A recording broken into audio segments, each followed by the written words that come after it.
अब नया टॉपिक है कूलम्स लॉ। तो कूलम्स लॉ जो है ये सेम है जैसे 9th क्लास में ग्रेविटेशनल लॉ था। तो उसी तरह से जैसे कि यहाँ पर ही दो फोर मासेस है m1 एंड m2, दोनों के बीच का डिस्टेंस है मेरा r। ठीक है, तो यहाँ पे जो फोर्स का फॉर्मूला था वो था G m1 m2 divide by r का स्क्वायर। ठीक है, तो सेम फॉर्मूला यहाँ पे भी अप्लाई होगा, बस फ़र्क क्या हो जाएगा, एक नया कांस्टेंट होगा और m1 और m2 को q1 और q2 से रिप्लेस किया जाएगा। ठीक है, सेम फॉर्मूला। तो जैसे कि देखो यहाँ पर ही क्या दिया हुआ है, consider two charges q1 and q2 separated by a distance r, then the electrostatic force between them is directly proportional to the product of their charges and inversely proportional to the square of their distance। तो force is equal to हो जाएगा Q1 Q2 का product करके mod निकालना है, and force is inversely proportional to 1/r²। Fine, तो ये दोनों पार्ट को कंबाइन करके फिर यहाँ पे लिखा गया F is equal to Q1 Q2 mod के अंदर में बाई r का स्क्वायर। अब यहाँ पे प्रोपोर्शनल को हटा के कॉन्स्टेंट मल्टीप्लाई किया जाएगा जिसका वैल्यू होगा 1/4πε0।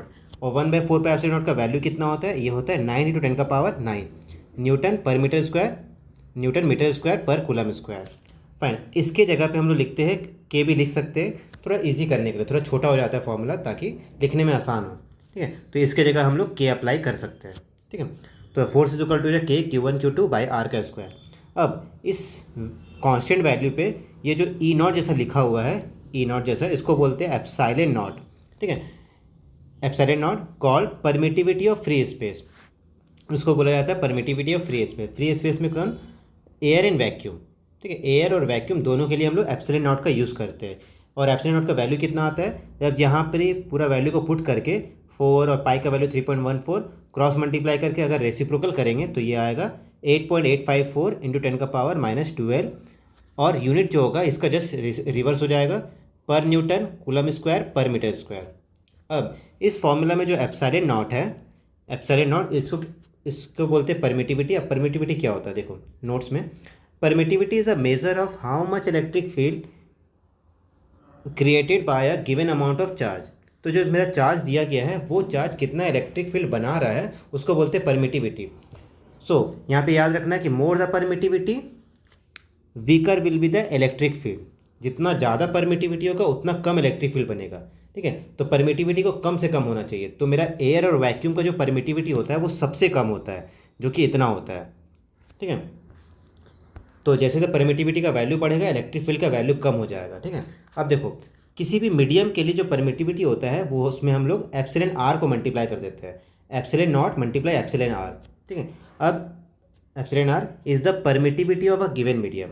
ठीक है, other than air and vacuum. Fine, अब यहाँ पे जो एप्सिलॉन आर लिखा गया है, एप्सिलॉन आर क्या होता है, it is a dielectric constant of that medium. उस मीडियम का डायलेक्ट्रिक कांस्टेंट को बोलते हैं एप्सिलॉन आर। ठीक है, ऑल्सो कॉल्ड के, इसको भी हम लोग के लिख सकते हैं। ठीक है, मतलब के लिखा जाता है, डायलेक्ट्रिक कांस्टेंट को के से डिनोट किया जाता है। ठीक है, यहाँ पे जो 1/4 एप्सिलॉन नॉट है, इसमें जो हम के अप्लाई कर रहे हैं ये थोड़ा फॉर्मूला को छोटा करने के लिए अप्लाई कर रहे हैं। ठीक है, बट यहाँ पे डायलेक्ट्रिक कांस्टेंट को एक्चुअली में हम लोग के लिखते हैं। अब effect of electric force when charge kept in a medium, अगर किसी चार्ज सिस्टम को, जैसे कि मेरा एक चार्ज सिस्टम है Q1 और Q2, ये मेरा एयर में रखा हुआ है अभी। ठीक है, अगर इसको किसी मीडियम में डाल देंगे तब मेरा फोर्स में क्या इफेक्ट पड़ेगा, है ना, डिस्टेंस वही रहेगा। ठीक है, तो देखो force between Q1 and Q2 when they are kept in air, जब इसको एयर में रखा जाएगा तब फोर्स क्या होगा, 1/4πε0 Q1 Q2 बाई r का स्क्वायर, FA, यानी कि फोर्स ऑन एयर।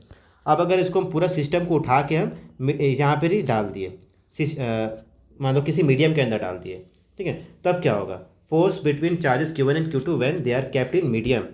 ठीक है, जिसका डायलेक्ट्रिक कांस्टेंट है मेरा एप्सिलॉन आर या फिर के। ठीक है, एप्सिलॉन आर या के डायलेक्ट्रिक कांस्टेंट जिसको बोलते हैं हम लोग, तो हो जाएगा 1/4πε0 into epsilon R Q1 Q2 by r का स्क्वायर। अब अगर ये इक्वेशन 2 हो गया, ये इक्वेशन 1 हो गया। अब 2 को अगर 1 से डिवाइड करेंगे FM/FA तो आएगा मेरा 1/एप्सिलॉन आर, क्रॉस मल्टीप्लाई किया तो FM is equal to epsilon A FA/एप्सिलॉन आर। सो यहाँ पे क्या समझ में आ रहा है इससे, कि मेरा जो फोर्स का वैल्यू होता है किसी मीडियम में डालने से वो घट जाता है। Electrostatic force is reduce when they are kept in a medium other than air and vacuum. जैसे कि मान लो एग्जांपल के तौर पे वाटर का डायलेक्ट्रिक कांस्टेंट का वैल्यू होता है 80। ठीक है, फॉर एग्जांपल जैसे कि मान लो FM FA एयर में कोई इलेक्ट्रोस्टैटिक फोर्स जो वैल्यू है वो है 80 न्यूटन, ठीक है। तो एफ वाटर क्या हो जाएगा, एफ ए बाई के, एफ ए का वैल्यू हो जाएगा 80 डिवाइड बाई के का वैल्यू भी 80, ठीक है। तो इजुकल टू आ गया 1 न्यूटन, ठीक है। तो किसी सिस्टम में जो फोर्स था इलेक्ट्रोस्टैटिक फोर्स वो था 80 न्यूटन। अगर उस सिस्टम को उठा के अगर हम वाटर के अंदर डाल दिए तो मेरा वैल्यू आ जाएगा 1 न्यूटन, तो फोर्स 80 टाइम्स घट गया, ठीक है। तो ये था वैल्यू। अब नेक्स्ट टॉपिक है मेरा Coulomb's law in a vector form. चूँकि इसका वैल्यू उतना मतलब ये उतना यूज़ होता नहीं है, ठीक है, ये टॉपिक से हटाया गया है, ठीक है। तब ये सिंपल चीज़ है, थोड़ा सा देख लो क्या है इसमें। सेम सिस्टम में मेरा Q1 Q2, इसमें हम लोग बस डायरेक्शन का यूज़ कर लेते हैं और कुछ नहीं। दो सिस्टम में मेरा Q1 और यहाँ पे है Q2, ठीक है। अब Q1 Q2 के ऊपर फोर्स लगा रहा है इधर की तरफ में, Q2 Q1 के ऊपर उतना ही फोर्स लगा रहा है इधर की तरफ में, ठीक है। तो देखो force acting on Q1 due to Q2, ठीक है। Q1 पे लगने वाला फोर्स Q2 के वजह से आएगा 1/4 पे एप्सिलॉन नॉट Q1 Q2 का mod R1 minus R2 mod के अंदर Q और divide multiply R1 minus R2 vector के फॉर्म में, सिंपल। सेम F21 क्या हो जाएगा, Q2 पे लगने वाला फोर्स Q1 के वजह से सेम ही वैल्यू आएगा, बस थोड़ा सा पोजीशन चेंज हो जाएगा, R2 माइनस R1 मॉड के अंदर Q और R2 माइनस R1 ब्रैकेट में, ठीक है। तो ये दोनों चीज़ हमको ये समझ में आ रहा है कि F12 का जो वैल्यू है वो सेम है F21 के, बस अपोजिट डायरेक्शन में है, ठीक है। वही न्यूटन का third law, action reaction, fine. उसके बाद है मेरा प्रिंसिपल ऑफ सुपरपोजिशन, ठीक है। तो प्रिंसिपल ऑफ सुपरपोजिशन में क्या है, सिंपली एक it is the sum of all individual forces acting on a given charge, ठीक है। किसी पर्टिकुलर चार्ज पे लगने वाला सारा नेट फोर्स, मतलब सारा फोर्सेस को अगर हम सम कर देंगे तो बन जाता है, तो मतलब इस प्रिंसिपल को बोला जाता है प्रिंसिपल ऑफ सुपरपोजिशन, ठीक है। तो सारा इंडिविजुअल फोर्सेस को ऐड कर देना है, ठीक है। एग्जांपल के तौर पे ये मेरा एक सिस्टम है, यहाँ पे Q0 रखा हुआ है, यहाँ Q1 है, यहाँ Q3 है, यहाँ Q2 है। तो हर एक Q1 Q2 और Q3 ये सब इसके ऊपर फोर्स लगा रहा है, Q0 के ऊपर मान लेते हैं, ठीक है। तो सबका सारा फोर्स को अलग अलग निकाल के हम लोग सबको ऐड कर देंगे, ठीक है। तो देखो electrostatic force acting on a charge Q0 due to Q1 Q2 and Q3, ठीक है। तो सारा फोर्सेस को निकालना है। देखो F01 का मतलब हो जाएगा Q0 पे लगने वाला फोर्स Q1 के वजह से, F02 का मतलब हो जाएगा Q0 पे लगने वाला फोर्स Q2 के वजह से, F03 का मतलब हो जाएगा Q0 पे लगने वाला फोर्स Q3 के वजह से। तो यहाँ पर तो सारा फोर्सेस को अलग अलग करके निकालना है और सबको सम कर देना है, बस यही है प्रिंसिपल ऑफ सुपरपोजिशन, ठीक है। तो उतना यूज़फुल नहीं उतना, ठीक है। अब नेक्स्ट है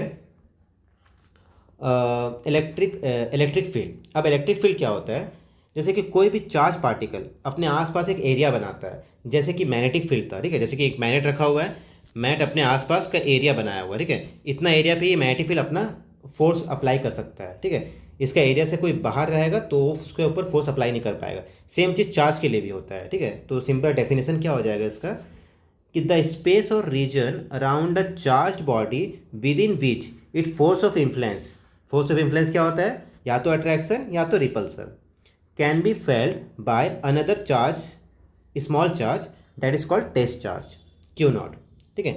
एग्जाम्पल जैसे कि मान लो एक कैपिटल Q चार्ज है ना, इसका ये फील्ड बना हुआ है, ये उसका इलेक्ट्रिक फील्ड है, ठीक है। अब जो मेरा Q0 है वो मेरा चार्ज से काफ़ी दूर रखा हुआ है, ठीक है, मतलब इसका फील्ड से बाहर है, तब ये Q0 के ऊपर ये कोई फोर्स नहीं लगा पाएगा क्योंकि वो उसके एरिया से बाहर है। जैसे वो उसको उसका एरिया के अंदर लेके आएंगे ना, तब Q0 पे ये फोर्स लगाने लग जाएगा, ठीक है। तो सिंपल है। अब यहाँ पे Q क्या है, कैपिटल Q क्या है, it is called source charge. Why, because it create a strong electric field, ये स्ट्रॉन्ग इलेक्ट्रिक फील्ड बनाता है, इसीलिए इसको बोलते हैं सोर्स चार्ज। और Q0 को टेस्ट चार्ज बोलते हैं क्योंकि यही इलेक्ट्रोस्टैटिक फोर्स को फील करता है, या तो अट्रैक्शन या तो रिपल्सन को, ठीक है। तो Q0, अच्छा ऐसा नहीं है कि Q0 इलेक्ट्रिक फील्ड नहीं बना रहा है, इसका भी इलेक्ट्रिक फील्ड बन रहा है, लेकिन चूंकि ये छोटा चार्ज है ना, जैसे कि मान लो ये 1 कूलम का चार्ज है और ये मेरा 100 कूलम का चार्ज है, ठीक है। तो क्लियरली 100 कूलम बड़ा है, तो 100 कूलम की वजह से जो इलेक्ट्रिक फील्ड बनेगा वो ज़्यादा स्ट्रांग होगा compare to 1 coulomb charge, fine. Next है मेरा इलेक्ट्रिक फील्ड इंटेंसिटी। अब जो मेरा इलेक्ट्रिक फील्ड का वैल्यू को कैसे निकाला जाता है, ठीक है। तो इसका डेफिनेशन हो जाएगा द फोर्स पर यूनिट टेस्ट चार्ज, जो चार्ज इलेक्ट्रिक फील्ड को फील कर रहा है, इलेक्ट्रिक फोर्स को फील कर रहा है ना, उसको हम लोग डिवाइड करते हैं यहाँ पर। तो force divide by test charge, ठीक है। तो ऊपर में फोर्स है, नीचे टेस्ट चार्ज है, तो यूनिट हो जाएगा न्यूटन पर कूलम।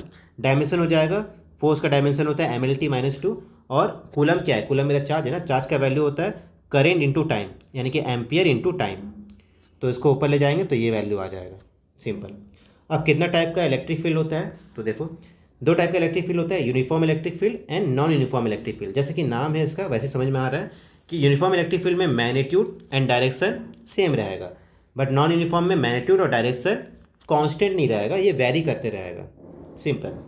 नेक्स्ट है मेरा इलेक्ट्रिक फील्ड लाइंस, ठीक है। तो इलेक्ट्रिक फील्ड लाइंस क्या होता है, तो इसको याद रखना होगा कि जो मेरा प्लस चार्ज होता है उससे इलेक्ट्रिक फील्ड लाइन बाहर निकलता है, ठीक है, आउटवर्ड, एंड माइनस के लिए इलेक्ट्रिक फील्ड इनवर्ड जाता है, माइनस की तरफ जाता है, ठीक है। तो इसको याद रखना है, काफ़ी इंपॉर्टेंट है, ठीक है। जिस तरह से मेरा नॉर्थ पोल और साउथ पोल था, ठीक है, जैसे कि मैग्नेट के अंदर में जो नॉर्थ पोल और साउथ पोल होता है, नॉर्थ से निकलता है साउथ में एंटर करता है मैग्नेटिक फील्ड, ठीक है। तो सिमिलरली जो इलेक्ट्रिक फील्ड होता है वो प्लस चार्ज से बाहर निकलता है और माइनस चार्ज में एंटर करता है, इनवर्ड माइनस चार्ज में, आउटवर्ड प्लस चार्ज में, ठीक है।